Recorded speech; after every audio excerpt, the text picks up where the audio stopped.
Bonjour, c'est Ursule encore. On est le 4 août 2023. Alors, je viens sonner la trompette ce matin encore et je viens proclamer le retour de notre Seigneur Jésus-Christ. Amen et alléluia. Soyons tous bénis. Soyons remplis de sa joie. Amen. Alors, comment venir devant le Seigneur? Amen. Comment? Parce que ces derniers temps, j'ai apporté des petites choses simples qu'on devrait faire à tous les jours, à chaque jour. Au fait, ta relation avec le Seigneur, c'est une somme de petites choses que tu fais à tous les jours qui bâtit ta relation. Amen. C'est ça, au fait, ta relation avec le Seigneur. C'est ça, ton intimité avec le Seigneur. C'est pas autre chose. C'est le fait qu'il est ta priorité et il passe en premier et toutes les autres choses viennent après. Étant la priorité, donc, il est le pivot. Alors tu fais ton emploi du temps, sachant que tout tourne autour du pivot. Et le pivot, c'est notre Seigneur Jésus. Alors c'est lui d'abord et les autres choses après. Amen. Mais aussi l'attitude. L'attitude est très très importante.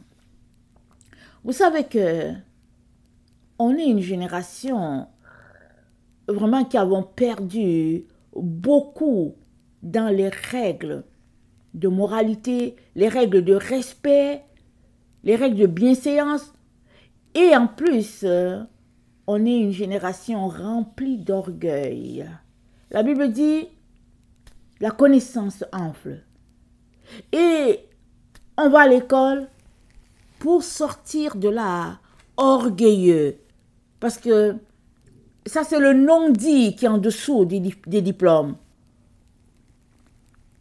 Les gens s'affichent en fonction de leur diplôme, en fonction de leur position sociale, en fonction de qui ils sont. Si tu n'es rien, ben voilà, tu n'es personne. Et souvent, sans le réaliser, on traîne ces mauvaises habitudes-là avec nous. On traîne cet orgueil-là avec nous. Mais notre Seigneur nous dit dans Matthieu 1, amen, on va aller dans Matthieu 1. Dans Matthieu 1, voilà ce qu'il est dit. Voilà ce qui y est dit. Amen. Excusez-moi. C'est Luc 1. Je suis désolée. Luc 1, je suis désolée avec mes références, ok?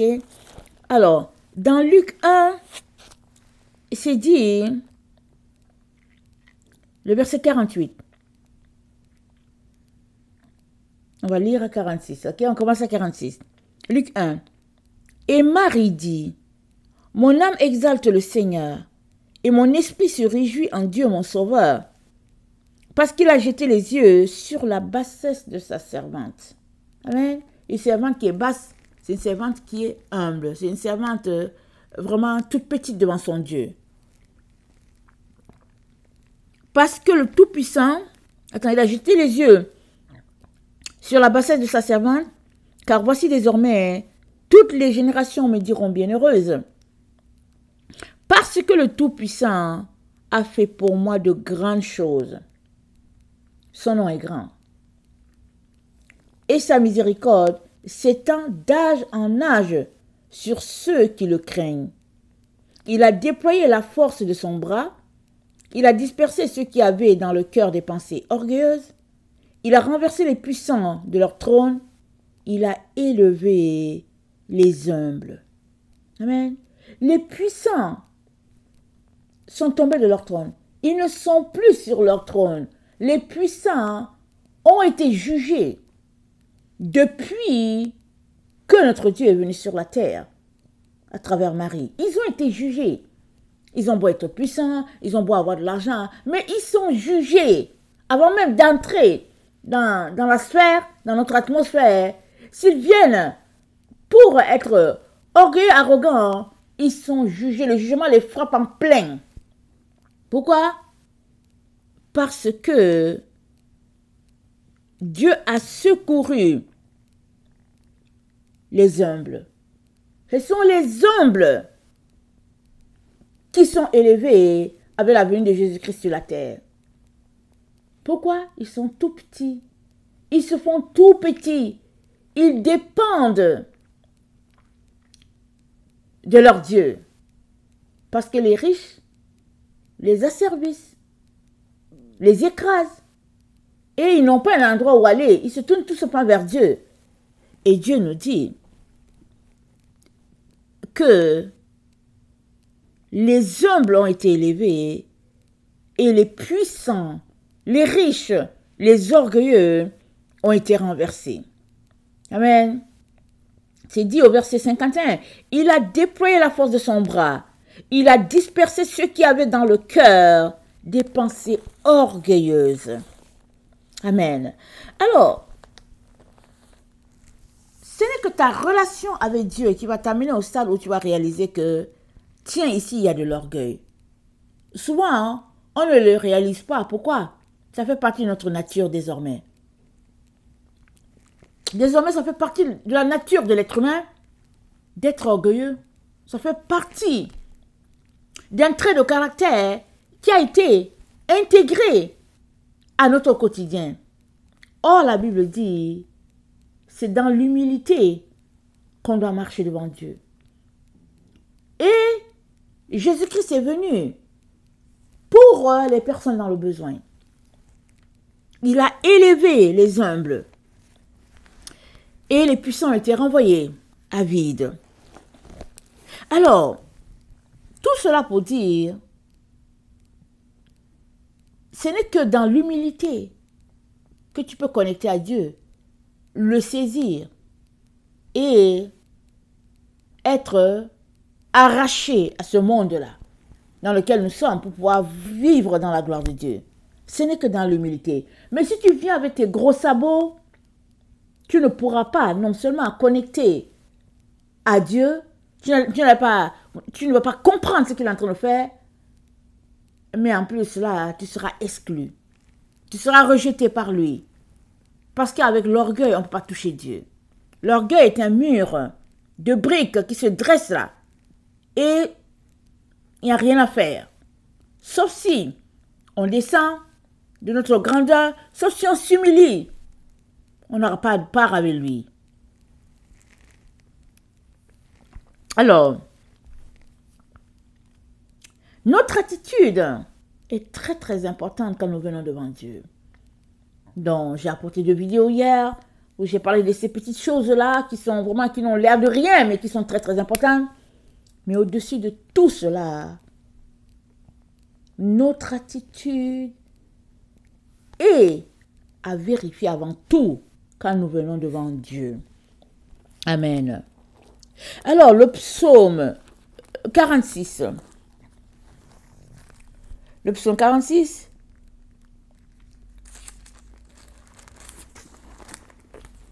Le verset 9 dit, « Venez, contemplez les œuvres de l'Éternel, les ravages qu'il a opérés sur la terre. C'est lui qui a fait cesser les combats jusqu'au bout de la terre.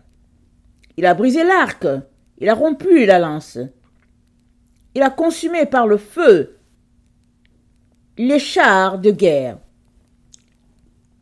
Verset 11, « Arrêtez, et sachez que je suis Dieu. Je domine sur les nations, je domine sur la terre. L'Éternel des armées est pour nous le Dieu de Jacob et pour nous une haute retraite. Arrêtez, sachez que je suis Dieu. » Le psaume 46, le verset 11. Nous avons tous besoin de nous arrêter sur la terre et de savoir qu'il y a un Dieu et il règne. Et nul ne peut l'empêcher de régner. Excusez-moi. Nul ne peut l'empêcher de régner. Parce que c'est lui le créateur. C'est lui qui a mis ce monde-là en place. Avant de venir dans sa présence pour présenter notre liste d'épicerie, c'est-à-dire nos requêtes de prière comme si c'était une liste d'épicerie, avant de penser faire cela, arrêtons-nous d'abord. Qui sommes-nous en train d'adorer? Devant qui sommes-nous? Et comment nous comportons-nous? Comment parlons-nous? Ça, c'est important. Alors, arrêtez, sachez que je suis Dieu. Et l'autre élément, une fois qu'on a arrêté et qu'on sait qu'on est en face de Dieu, notre attitude doit être différente. Et évidemment, aujourd'hui, on a une donnée qui est toujours là, qui nous accompagne, qui nous suit partout, le cellulaire. Les gens sont avec leur cellulaire partout. Partout et partout. Mais j'espère que quand tu viens devant Dieu, tu laisses le cellulaire au moins loin. Amen. J'espère que tu laisses le cellulaire loin. Et que tu accordes à Dieu tout le temps que tu dois lui accorder. Sans que le cellulaire vienne s'y mettre. Ça fait partie de l'attitude à observer. Alors, l'autre élément, amen, arrêtez, sachez que je suis Dieu, il est important de laisser de côté le cellulaire. L'autre élément, c'est n'ouvre pas vite la bouche quand tu viens devant Dieu. Ne te presse pas d'ouvrir la bouche. Parce que c'est toi qui es venu devant lui. Et il est Dieu, lui. C'est lui qui doit te parler en premier. Amen. C'est lui. Mais très souvent, on vient à peine assis. On est parti. Ta ta ta ta ta ta ta ta ta ta ta ta ta ta ta. Non, non, non, non, non, non. Arrêtez, sachez que je suis Dieu.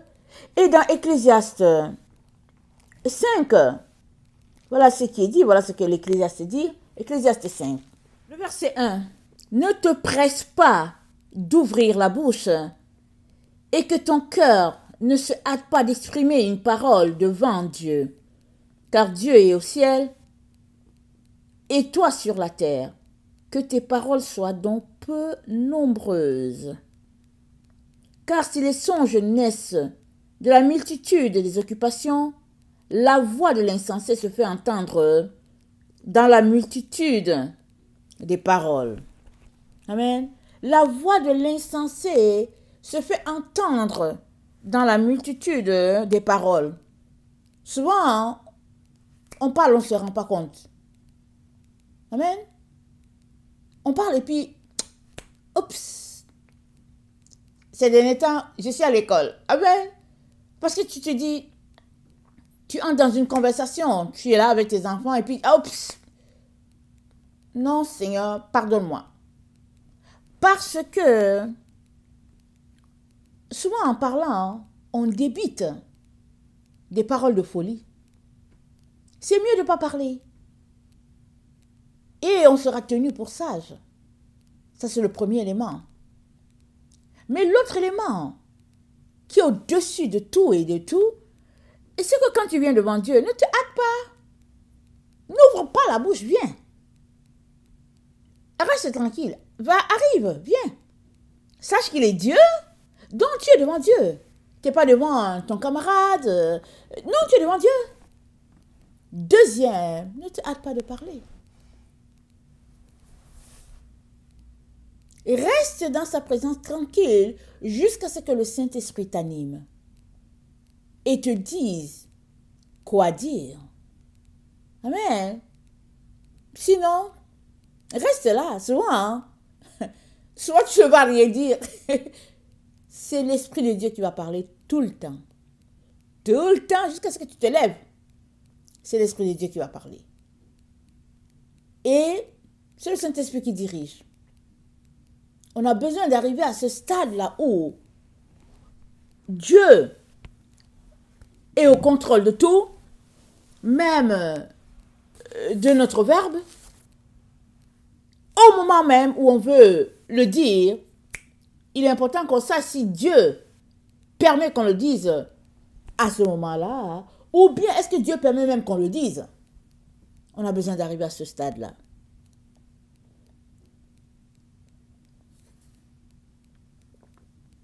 Dans Jacques 4, le verset 8 à 9, Voilà ce qu'il dit.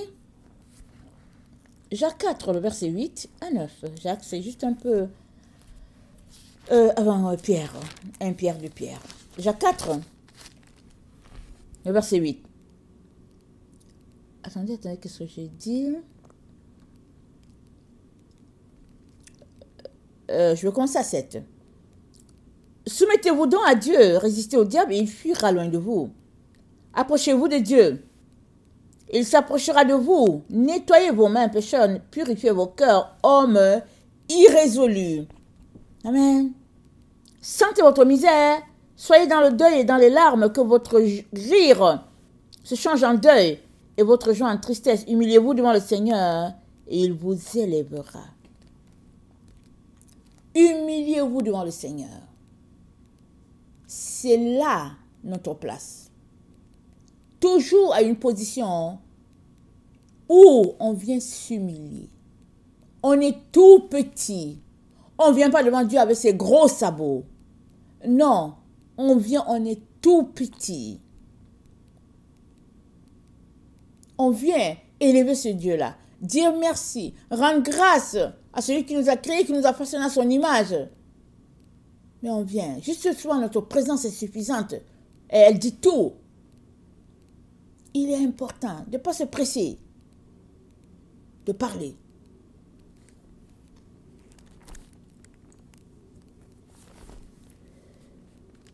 Le verset 8. Approchez-vous de Dieu et il s'approchera de vous. Pourquoi? Il s'est déjà approché. Il nous a créés. Il nous a donné une espérance en donnant son Fils, son unique. Et il nous a demandé maintenant de suivre ce que son Fils va nous dire. De prendre notre croix, de renoncer à nous-mêmes, de le suivre. Il a déjà donné cette parole. C'est à lui maintenant de dire où sont les résultats. Où sont les résultats? Alors,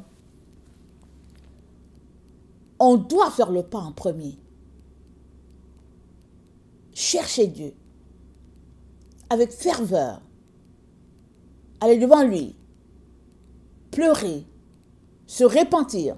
Pendant qu'on est en train de faire ça, Dieu va se révéler. Amen. Il va se révéler.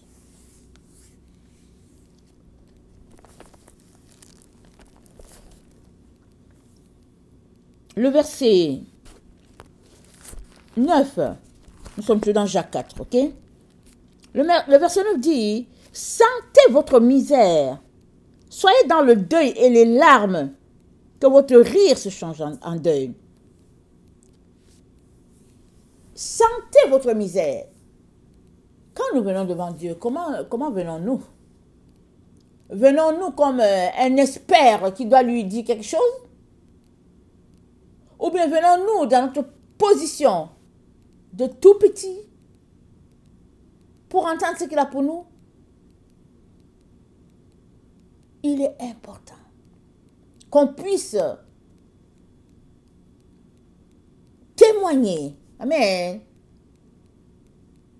par notre attitude, que nous sommes dans la misère, dans les larmes, parce que on est séparé de notre Dieu. Sentez votre misère. Dieu ne dédaigne pas les cœurs brisés et contrits. C'est ça que la Bible dit. Car Dieu ne dédaigne pas un cœur brisé et contrit. Psaume 51, le verset 17. Seigneur, ouvre mes lèvres et ma bouche publiera ta louange. Si tu eusses voulu des sacrifices, je t'en aurais offert, mais tu ne prends point plaisir aux holocaustes. Les sacrifices qui sont agréables à Dieu, c'est un cœur brisé. Ô Dieu, tu ne dédaignes pas un cœur brisé et contrit. Répands par ta grâce tes bienfaits sur Sion. Bâtis les murs de Jérusalem. Il dit quoi? Ô Dieu, tu ne dédaignes pas un cœur brisé et contrit. Il est important de sentir sa misère. Quand on vient devant Dieu, on vient dans une position d'humilité, dans une position de dépendance, dans une position où on veut tout simplement lui ressembler. On veut être comme lui, mais la charge du péché est sur nous. Alors on vient pour demander à Dieu de nous aider à nous déconnecter du monde et à nous connecter à lui. Très, très important. Verset 10. On est toujours dans le psaume 51, le verset 10. Attendez, je vais commencer au 9. Purifie-moi avec l'hysope, et je serai pur. Lave-moi et je serai plus blanc que la neige. Annonce-moi l'allégresse et la joie. Et les eaux que tu as brisées se réjouiront. Détourne ton regard de mes péchés, efface toutes mes iniquités. Verset 12. Ô Dieu, crée en moi un cœur pur, renouvelle en moi un esprit bien disposé. On devrait prier cette phrase à tous les jours. À tous les jours. Ô Dieu, crée en moi un cœur pur, renouvelle en moi un esprit bien disposé. Donc, il va créer le cœur pur à tout moment. À chaque seconde, il va nous créer un cœur pur.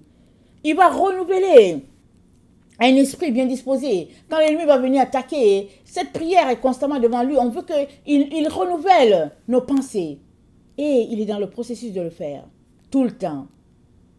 Mais on vient avant cela, dans cette attitude-là, de petitesse, pour dire, Seigneur, aide-nous.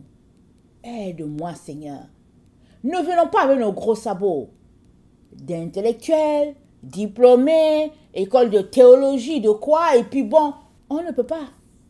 On ne peut pas. On ne vient pas devant Dieu en connaisseur. Parce que, malgré toute ta connaissance, tu ne peux jamais connaître plus que Dieu. Amen. C'est pourquoi je faisais une vidéo, je disais, les gens ont dit que il y a la théologie et puis il y a la science. Mais au fait, c'est qui est la science? La science, c'est l'ensemble des connaissances qu'il y a sur la Terre. Alors, est-ce que ceux-là qui disent qu'ils sont des scientifiques, ils connaissent tout ce qu'il y a sur la Terre? L'auteur de toute science, c'est notre Dieu. Amen. C'est notre Dieu qui est l'auteur de toute science. Alors, il ne faudrait pas participer, amen, à ceux-là qui volent à Dieu sa place, sa position. Donc, il ne faut pas s'accorder avec eux. Dans le Proverbe 1, le verset 7, c'est dit, la crainte de l'Éternel est le commencement de la science. Les insensés méprisent la sagesse et l'instruction. L'instruction, elle est où? Elle vient d'où? L'instruction, elle est divine. On va à l'école et on est instruit. Mais on est instruit sur quoi? Sur les mensonges de la vie. On est instruit dans les ténèbres. On va à l'école et puis il nous gave de ténèbres. Et quand tu donnes ta vie à Jésus, tu pries pour ôter les ténèbres qui sont en toi. Voilà pourquoi notre Seigneur nous dit, la connaissance enfle. Voilà pourquoi les gens qui sont instruits, qui ont des diplômes, ils sont remplis d'orgueil et de mépris.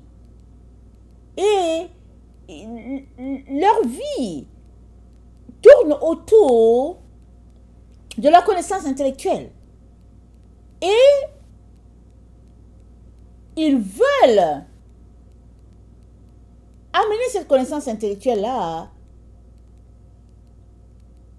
avec les choses de Dieu. Ils veulent, c'est-à-dire effacer la mémoire de Dieu, la mémoire de la connaissance de Dieu. Ils veulent effacer cela pour remplacer ça par l'intellectualisme. Mais ce n'est pas possible. Donc notre Dieu, c'est l'auteur de toute science. Et nous sommes ses enfants. Et quand nous venons devant lui, nous devons venir avec nos petits sabots. Nous ne venons pas pour déballer devant Dieu quoi que ce soit, mais nous venons pour que lui, il nous instruise. Nous venons pour recevoir de lui.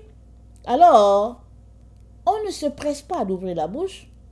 On vient dans une certaine attitude et c'est ça. Et après, quand on est resté dans sa présence, alors qu'on lui dit de créer en nous un cœur pur, de renouveler en nous un esprit bien disposé, il est très important qu'on puisse se mettre à l'adorer, à le louer. Et comme je l'ai souvent dit, c'est pas les chansons de zouk, zouk, zouk, c'est pas ça. Avec les chansons, avec les tambours et tout, les zouk, zouk, si tu veux entrer dans la présence de Dieu, tu viens avec ça. Non, c'est bruyant. Excusez que je le dise. Ça irrite l'esprit. Qu'est-ce que le Seigneur nous enseigne dans le livre de Rois? Dans un roi, quand Élie a fui devant Akab et puis Jézabel, il allait se mettre dans une grotte et s'est dit qu'il y a eu un tremblement de terre, il y a eu un vent, il y a un tremblement de terre, Dieu n'était pas là-dedans. Il y a eu un vent, Dieu n'était pas dedans. Et il y a eu une brise légère et douce. Et Élie s'est couvert. Aïe. Élie s'est couvert. Parce que Dieu était là. Dans le calme. Oh Seigneur. Oh Jésus. Il est là dans le calme, notre Dieu. Dans la tranquillité. Dans la quiétude. Il est là.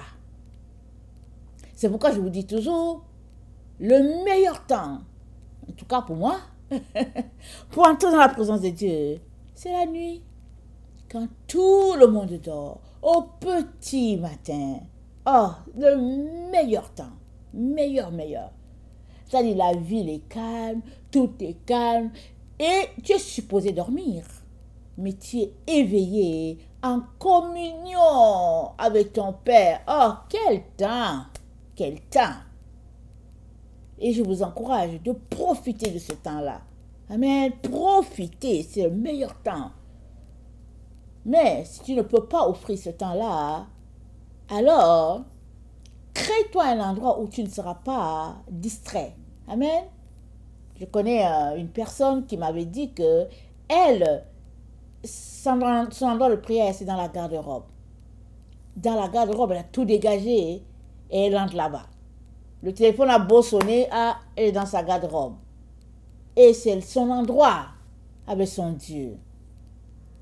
Et cet arbre de paix là, ça se crée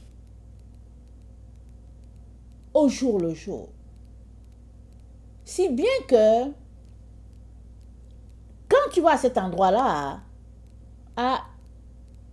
on sait tout simplement que c'est l'endroit où tu vas aller rencontrer Dieu. Un peu comme Dieu qui a dit à Moïse, là à l'endroit de l'arche, à cet endroit-là, c'est là que je vais me rencontrer avec toi, c'est là que je vais te parler, c'est là que je te donne les instructions pour le peuple. Il y avait un endroit bien précis. Amen. Alors, dans toute ta maison, tu peux parler à Dieu, n'est-ce pas?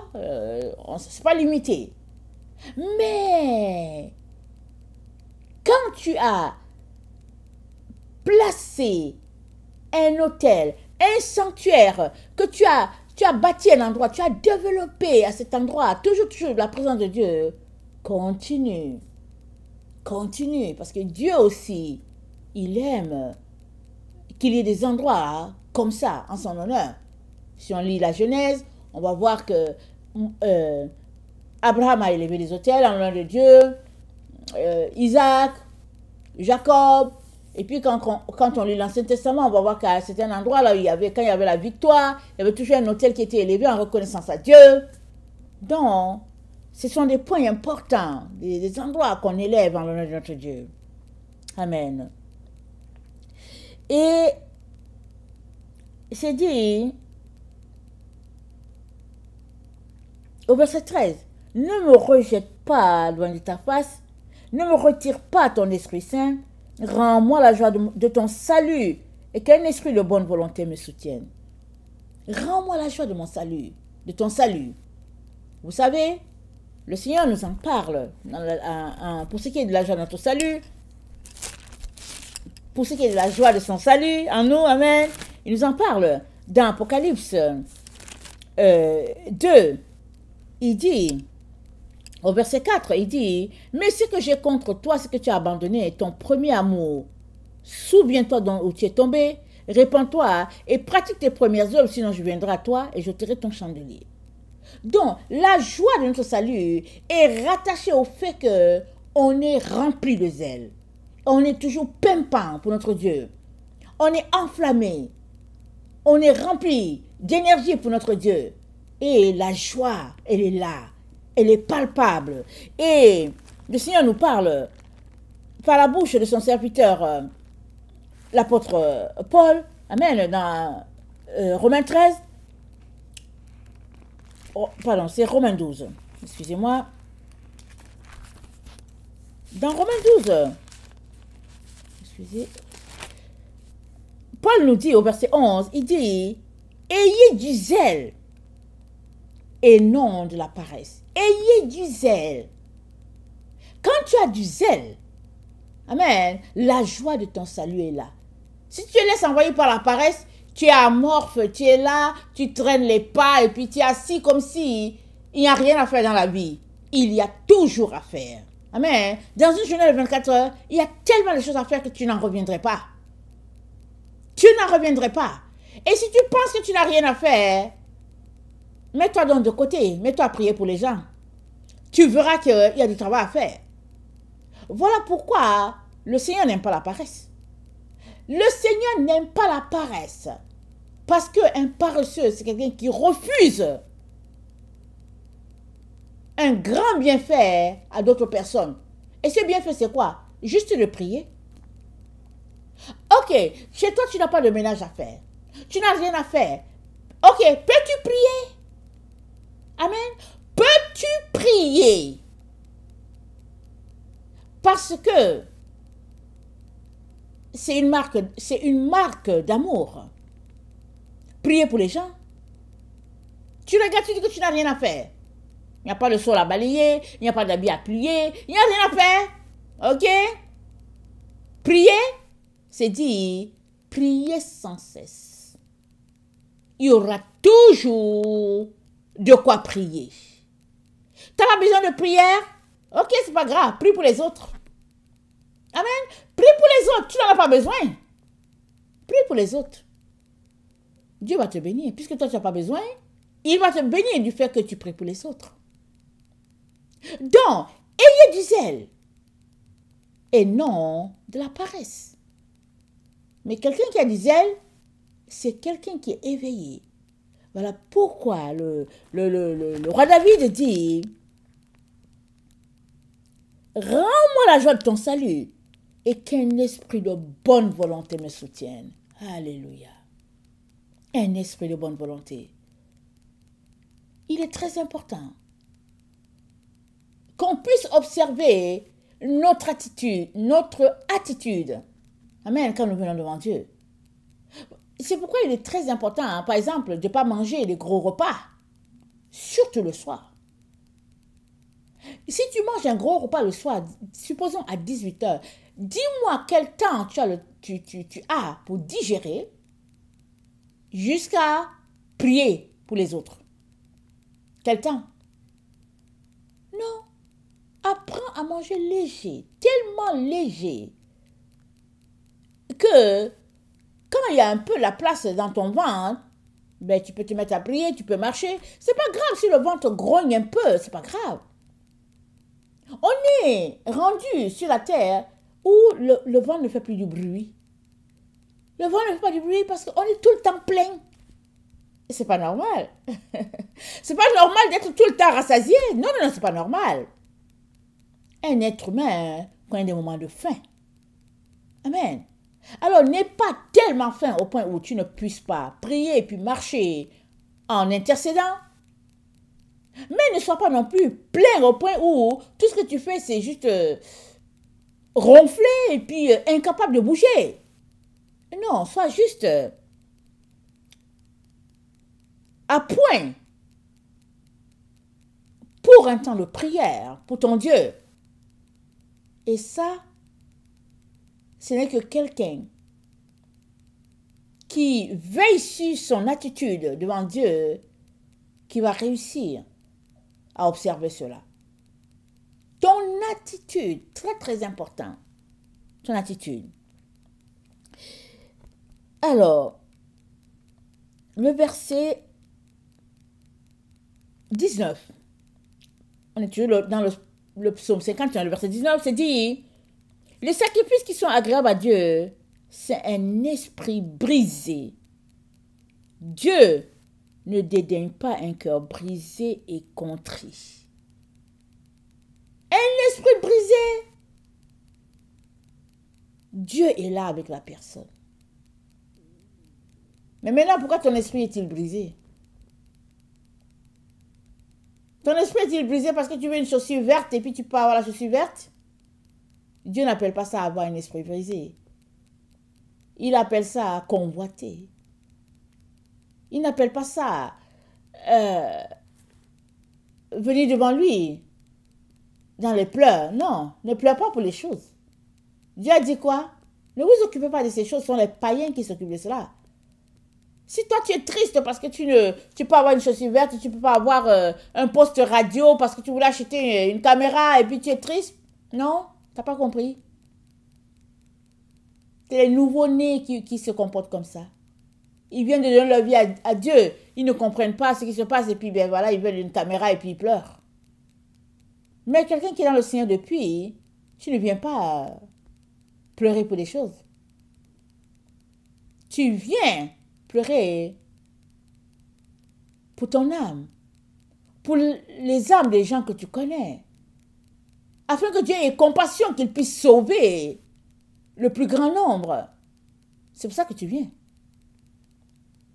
Tu viens pour pleurer sur ton péché, sur ton indifférence, sur ta froideur, sur ton insensibilité aux choses de Dieu. C'est pour ça que tu viens pleurer, pour dire, Seigneur, réveille-moi, relève-moi, révèle-toi, Seigneur, à moi de plus. C'est pour ça que tu viens. Alors, pendant que j'étais en train de préparer cette leçon-ci, parce que je l'ai préparée entre 3h30 et puis 4h du matin, j'étais là, et puis bon, le Seigneur m'a dirigé à préparer ma leçon. Donc, je l'ai préparée. Pendant que j'étais en train de la préparer, le Seigneur m'a donné 17-27. Amen. Il m'a donné le 17-27. Alors, je vous lis ce que ça dit. 17-27. Alors, dans la concordance grecque, amen, le 17-27, ça dit, c'est être contre Dieu. C'est opposer Dieu. Se comporter comme un adversaire à Dieu. Quand on ne respecte pas le minimum quand on vient devant lui. Et Dieu dit que ses enfants se comportent en ennemis. La plupart n'observent rien. Ils viennent faire les choses comme eux ils veulent. Pas comme ce que Dieu attend d'eux. Vous savez, quand j'étais au primaire, je ne sais pas s'ils font ça ici, je ne sais plus. Quand même, le temps a changé, n'est-ce pas? Mais j'ai appris que quand tu es plus jeune que quelqu'un, ce n'est pas toi qui tends la main. Tu attends, tu as les mains croisées. Si la personne qui est là te tend la main, tu tends aussi. Si elle ne te tend pas la main, tu ne tends pas la tienne. Question de respect. Aujourd'hui, les jeunes, les gens, non seulement ils ne savent pas dire bonjour, ils t'apostrophent comme ils veulent, quand ils veulent. Et puis, quand ils viennent devant Dieu, les êtres humains, quand ils viennent devant Dieu, ils viennent pour lui dire yo, et ils viennent y mettre des musiques qui n'ont pas de sens. ils viennent, ils sont habillés, débraillés. Jésus-Christ en parle dans Apocalypse 3 à l'église de l'Odyssée. Le langage est souillé et les gens mangent tout ce qu'ils veulent. Ne leur parle pas. Ne parle pas. On te dit que les temps ont changé. Et Dieu dit que ses enfants, plusieurs de ses enfants, sont contre lui dans leur manière de venir, dans leur façon de faire, de manger, de s'habiller, de parler. Ces enfants, plusieurs, se comportent en ennemis.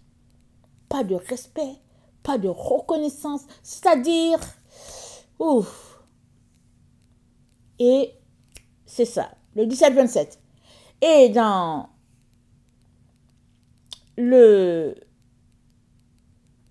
la concordance en hébreu, le 17-27, Dieu dit, attendez, si ces enfants continuent comme ça, ils vont dépérir. Ils vont dépérir. C'est leur attitude qui les fait dépérir. Ce n'est pas Dieu. Ce n'est pas Dieu qui va leur envoyer le dépérissement. Ils vont dépérir tout seuls. Parce que l'Esprit de Dieu ne sera pas là où il y a une telle attitude. Ils n'ont pas de respect. Les gens n'ont pas de respect. Ils parlent comme ils veulent. Ça dit, tu les entends et puis tu dis, c'est grave. C'est grave. Mais si on retournait à la base, on verrait qu'on ne connaît pas beaucoup de choses et que les vérités nous sont cachées. Les vérités nous sont cachées. Nous avons besoin d'être à l'école de Dieu et il va nous enseigner. Est-ce que vous savez que on doit être en communion avec les saints d'autrefois? Plusieurs sont là pour nous aider. Dans nos combats, plusieurs viennent. Dans nos maisons, ils viennent nous aider. Si Dieu ouvre nos yeux, on les voit. Mais aujourd'hui, les gens ne veulent pas qu'on leur parle des saints d'autrefois. Parce qu'on nous a éduqués dans la culture du moi. C'est moi. Excusez que j'insiste dessus. C'est moi, je suis le centre de la terre. Ça me concerne. Il s'agit de moi, moi. C'est tout ce qu'on fait. Mais la parole de Dieu parle de qui? C'est Dieu. Il s'agit de Dieu, un Dieu d'amour qui veut partager avec nous sa gloire. Il me semble que c'est nous qui devons nous dépouiller afin de le revêtir. Mais nous avons été éduqués dans notre culture, dans notre siècle, à être centrés juste sur nous-mêmes. On nous éduque dans le narcissisme, on nous éduque dans l'orgueil, on nous éduque dans les mensonges, on nous éduque dans toutes sortes d'oppositions. Amen. Et les murs sont là, placés par-ci, par-là, nous empêchant de voir la lumière divine. Mais nous avons besoin de recevoir cette lumière-là. Au coûte que coûte. Voilà pourquoi nous devons venir devant Dieu dans une attitude d'humilité pour dire, Seigneur, au secours. Seigneur, aide-moi, Jésus. Viens à mon secours, Seigneur, aide-moi. Et la Bible nous dit, Dieu ne dédaine pas les cœurs brisés et contrits. Amen. Alors, je lirai deux passages. Lévitique 26, le verset 14 à 25, Lévitique 26. Le verset 14, ça dit ceci, Lévitique 26, le verset 14. Ça dit, mais si vous ne m'écoutez point et ne mettez point en pratique tous ces commandements, si vous méprisez mes lois, et si votre âme a en horreur mes ordonnances, tous mes commandements, et que vous rompiez mon alliance, voici alors ce que je vous ferai. J'enverrai sur vous la terreur, la consomption et la fièvre, qui rendront vos yeux languissants et votre âme souffrante.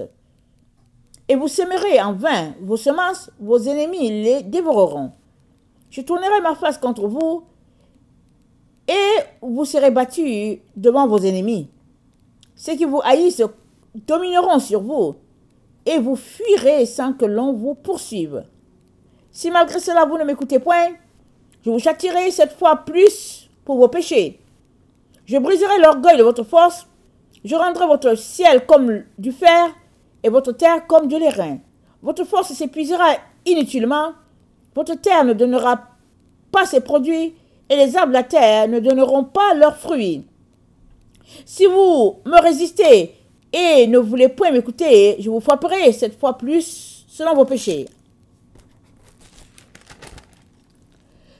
J'enverrai contre vous les animaux des champs qui vous priveront de vos enfants, qui détruiront votre bétail et qui vous réduiront à un petit nombre, et vos chemins seront déserts. Si ces châtiments ne vous corrigent point, et si vous me résistez, je vous résisterai aussi, et je vous frapperai 7 fois plus que vos péchés. Je ferai venir contre vous l'épée qui vengera mon alliance. Quand vous vous rassemblerez dans vos villes, j'enverrai la peste au milieu de vous, et vous serez livrés aux mains de l'ennemi. Amen. Et vous serez livrés aux mains de l'ennemi. Voilà. Le Seigneur nous met en garde par nos attitudes, par notre comportement. Deutéronome 12, le verset 1 à 5. Deutéronome 12, le verset 1 à 5. Ça dit ceci. Deutéronome 12, verset 1 à 5. Voici les lois et les ordonnances que vous observerez et que vous mettrez en pratique aussi longtemps que vous y vivrez, dans le pays dont l'Éternel, le Dieu de vos pères, vous donne la possession. Vous détruirez tous les lieux où les nations que vous allez chasser servent leurs dieux, sur les hautes montagnes, sur les collines et sous tout arbre vert. Vous renverserez leurs autels. Attendez, on dit, vous détruirez tous les lieux où les nations que vous allez chasser servent leurs dieux, sur les hautes montagnes, sur les collines et sous tout arbre vert. Qu'est-ce qu'on fait souvent à Noël? On a notre sapin de Noël. C'est un arbre vert? Oui. L'idolâtrie? Oui. Mais on ne le réalise pas. On s'est dit c'est Noël. Et puis, voilà, Dieu en parle ici. Verset 3. Vous renverserez leurs autels, vous briserez leurs statues, vous brûlerez au feu leurs idoles, vous abattrez les images taillées de leurs dieux, et vous ferez disparaître leur nom de ces lieux-là. Vous n'agirez pas ainsi à l'égard de l'Éternel votre Dieu, mais vous le chercherez à sa demeure, et vous irez au lieu que l'Éternel votre Dieu choisira parmi toutes vos tribus pour y placer son nom. Alléluia. On sait que Dieu a placé son nom en Juda. Amen. Notre Seigneur Jésus-Christ, il est venu par Juda. Il est le Dalet. Et on dit, mais vous chercherez à sa demeure. Pardon, vous le chercherez à sa demeure et vous irez au lieu que l'Éternel, votre Dieu, choisira parmi toutes ces tribus pour y placer son nom. Amen. Alors, nous savons que le lieu, c'est la maison, le bête.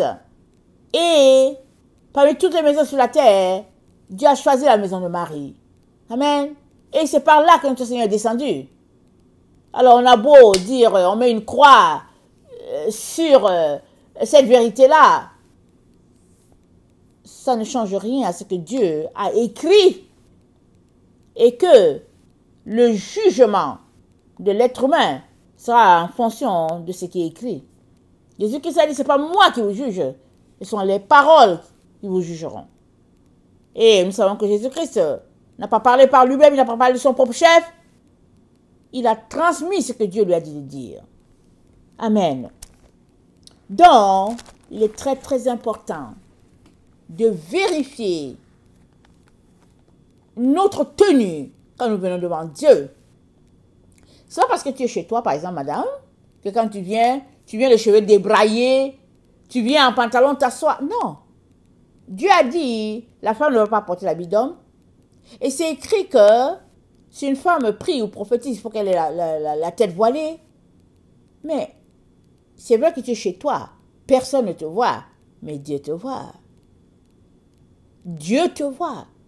Quel respect tu as pour lui? Dieu te voit. Porte ta robe, ta jupe bien longue là. Et viens devant Dieu. Et ton voile, ton foulard, viens devant Dieu. C'est lui ton créateur. Il a dit, voilà comment j'aimerais que les personnes soient. Alors, tu peux dire, oh non, mais c'est pas grave. Il y en a qui ils se lèvent là et puis ils sont assis sur leur lit, ils sont en pyjama, en tenue vraiment pas conforme. Et ils sont là devant Dieu. Ils disent, non, je prie devant Dieu. Dieu a dit à Moïse quoi? Il a dit, je veux un autel en terre. Parce que je ne veux pas voir une partie de ton corps. Il a dit, allons-y lire. Exode 20, le verset 23. Vous ne ferez point des dieux d'argent et des dieux d'or pour me les associer. Vous ne vous en ferez point. Tu m'élèveras un autel de terre sur lequel tu offriras tes holocaustes et tes sacrifices d'action de grâce, tes brebis et tes bœufs. Partout où je rappellerai mon nom, je viendrai à toi et je te bénirai. Si tu m'élèves un autel en pierre, tu ne le bâtiras point en pierre taillée. Car en passant ton ciseau sur la pierre, tu la profanerais. Verset 26. Tu ne monteras point à mon autel par des degrés afin que ta nudité ne soit pas découverte. Afin que ta nudité ne soit pas découverte. Mais qui était Moïse? Moïse était un homme. Dieu pouvait dire, ok, c'est pas grave.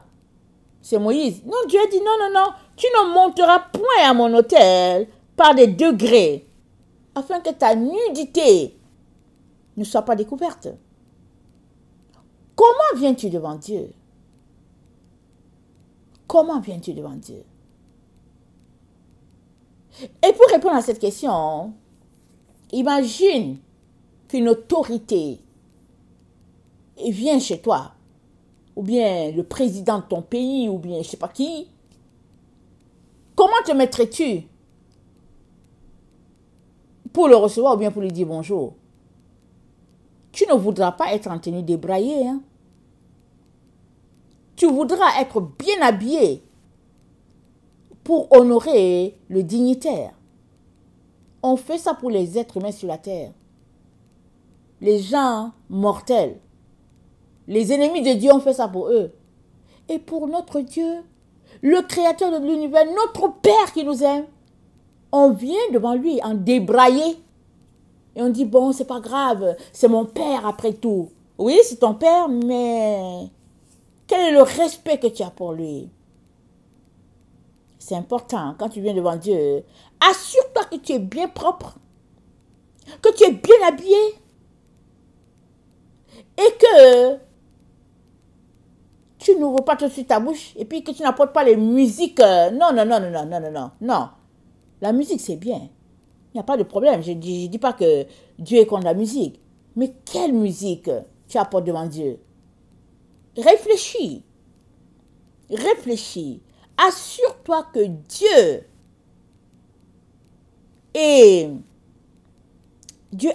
approuve bien. Dieu est content. Dieu est élevé. Que l'Esprit de Dieu est vraiment content de l'atmosphère qui est là, à l'endroit où tu es. Assure-toi. C'est très important. De petites choses, amen, de petits détails qui n'ont l'air de rien, mais c'est très important. Le respect, la reconnaissance, amen, très important. Ce sont les règles de vie. Dieu dit quoi? Celui qui est fidèle dans les toutes petites choses le sera aussi dans les grandes. C'est une toute petite chose. Toute petite. Personne ne te voit quand tu viens dans ton temps d'intimité avec Dieu. Mais Dieu te voit. Et les témoins qui nous environnent, ils voient. Amen. Rien n'est caché. Il est donc très important de mettre les priorités à leur place. Que Seigneur bénisse sa parole. Maranatha, Jésus revient. Amen. Alléluia. Sont tous bénis. Amen.